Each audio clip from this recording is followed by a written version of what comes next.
नमस्कार, Tarun Bharat news bulletin मध्ये आपल्या सर्वांचे स्वागत. आता पाहूया ठळक घडामोडी. आजच्या ठळक घडामोडी. सांगलीत इंधन साठ्यावरून मोठी अपडेट. प्रशासनानं अखेर जाहीर केली आकडेवारी. प्रशासकीय यंत्रणांना सतर्क राहून आपत्ती व्यवस्थापनासाठी सज्ज राहण्याचे पालकमंत्री चंद्रकांत पाटील यांचे निर्देश. इंधन पुरवठा सुरळीत ठेवण्यासाठी 3 ठिकाणी धाड, 9 सिलेंडर जप्त. पालकमंत्र्यांच्या निर्देशानुसार फिरत्या पथकाची कारवाई. इनोव्हामधून सुमारे 200 किलो गांजाची तस्करी. सांगली LCBचा थरारक पाठलाग. सांगलीत मुस्लिम गोरक्षक दलाची स्थापना. गोवंश खरेदी विक्री विरोधात मोहीम. आता पाहूया सविस्तर बातमीपत्र.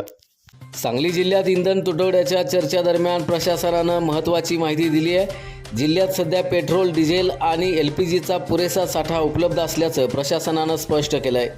प्रभारी जिल्हा पुरवठा अधिकारी आशिष फुलुके यांनी दिलेल्या माहितीनुसार जिल्ह्यात पेट्रोलचा तब्बल 2515 किलोलिटर साठा उपलब्ध आहे, तर डिझेलचा साठा 2870 किलोलिटर इतका आहे.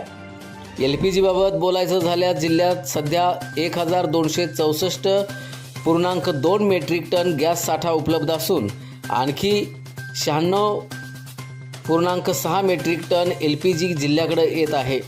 दरम्यान इंधन पुरवठा सुरळीत ठेवण्यासाठी प्रशासनाकडून सतत आढावा घेतला जात असून नागरिकांनी अफवांवर विश्वास ठेवू नये असं आवाहनही करण्यात आलंय.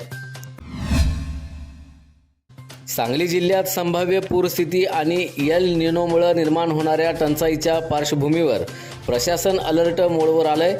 राज्याचे उच्च आणि तंत्र शिक्षण मंत्री तथा जिल्ह्याचे पालकमंत्री चंद्रकांत पाटील यांनी सर्व संबंधित यंत्रणांना सतर्क राहून आपत्ती व्यवस्थापनासाठी सज्ज राहण्याचे निर्देश दिलेत.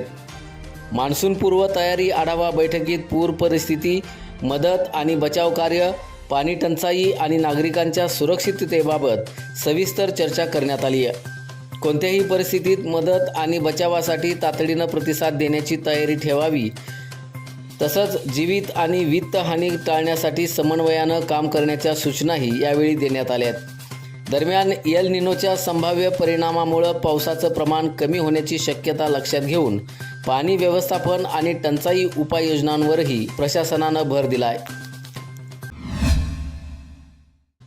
सांगली जिल्ह्यात इंधन आणि LPG पुरवठा सुरळीत ठेवण्यासाठी प्रशासनानं कारवाईचा बडगा उगारलाय.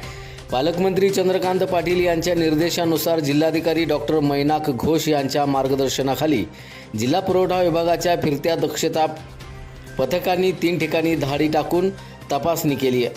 या कारवाईत एकूण 9 घरगुती गॅस सिलेंडर जप्त करण्यात आले असून संबंधितावर गुन्हा दाखल करण्याची प्रक्रिया सुरू आहे. आखाती देशातील युद्धजन्य तणावाच्या पार्श्वभूमीवर जिल्ह्यात LPG वितरण आणि इंधन पुरवठा सुरळीत ठेवण्यासाठी प्रशासन सतर्क झालंय.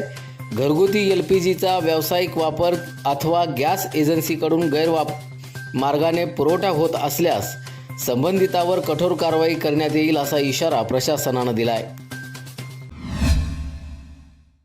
सांगली जिल्ह्यातील कौलापूर परिसरात स्थानिक गुन्हे अन्वेषण शाखेनं अंमली पदार्थ तस्करी विरोधात मोठी कारवाई करत मोठ्या प्रमाणात गांजा जप्त केला आहे. बारामतीकडून सांगलीच्या दिशेनं येणाऱ्या संशयित इनोव्हा गाडीचा पोलिसांनी थरारक पाठलाग करत ताबा घेतला. गाडीची तपासणी केली असता सुमारे 200 किलो गांजा आढळून आला. या कारवाईत गांजा, इनोव्हा कार, मोबाईल आणि अन्य साहित्य असा एकूण 42,63,500 रुपयांचा मुद्देमाल जप्त करण्यात आला आहे.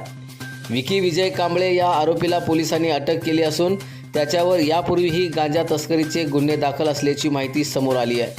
प्राथमिक चौकशीत हा गांजा ओडिशातून आणून सांगली परिसरात पुरवठा केला जात असल्याचं निष्पन्न झालंय. स्थानिक गुन्हे अन्वेषण शाखा आणि कुपवाड पोलिसांनी पुढील तपास सुरू केला आहे.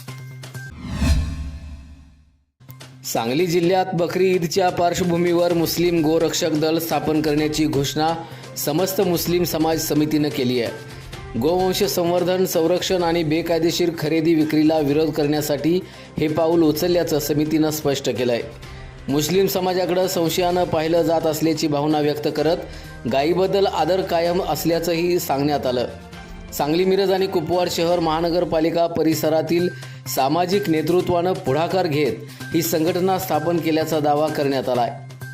या संदर्भातील निवेदन जिल्हाधिकारी, पोलीस प्रमुख आणि मार्केट कमिटीला देण्यात आले. मिरजच्या बुधवार बाजारात 27 मे पासून गोवंश खरेदी विक्री विरोधात मोहीम राबवण्याचा इशाराही देण्यात आला आहे.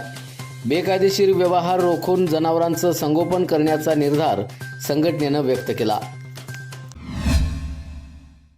याचबरोबर आजचे बातमीपत्र इथे संपले. अधिक माहिती आणि ताज्या घडामोडींसाठी पाहत रहा तरुण भारत न्यूज चॅनल. तसेच आमच्या चॅनलला लाईक, शेअर आणि सबस्क्राईब करायला विसरू नका. आणि विश्वासार्ह बातम्यांसाठी दररोज वाचा दैनिक तरुण भारत. धन्यवाद.